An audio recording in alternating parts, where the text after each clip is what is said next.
سلام عزیزان. بنده میخوام برای شما گیتار رو یاد بدم، اما خودم زیاد بلد نیستم. یه کوچولو بلدم. من با دهن گیتار میزنم اینجوری لا لا لا لا لا اینجوری ببین لا لا لا لا لا لا لا لا لا. این دندان قشنگه. اینا سیاه گیتار اینجاست. اینجوری ببین دو ره می فا سو لا سی. اینجا دیره زیادن پر کردم. ببین حالا آماده بشین. دهنت اینجوری کنید. اینجوری آماده. رفتیم. هر چی دوست داری اونو بزنیم. مثلا اینو بزنیم. دینگ. بذار کوکش کنم. نخندید. چرا میخندید؟ دارم کوکش میکنم دیگه. نه شما کوک نکنید. شما کوکه. شروع کردیم.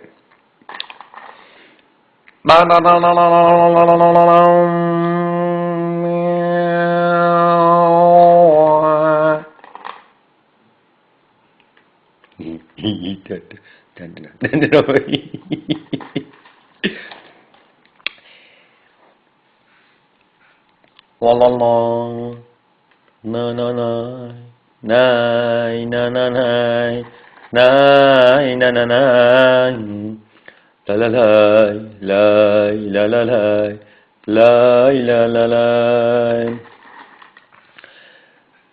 یکی بود ایوان. اشتباه کردم. من میخواستم برای شما گیتار یاد بدم، دارم میخونم. از اول میریم.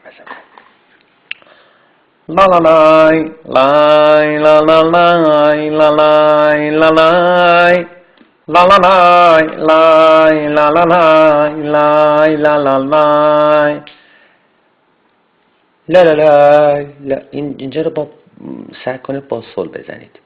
لا لا لا لا لا لا لا لا لا لا لا لا لا لا لا لا نilai ninai ninani.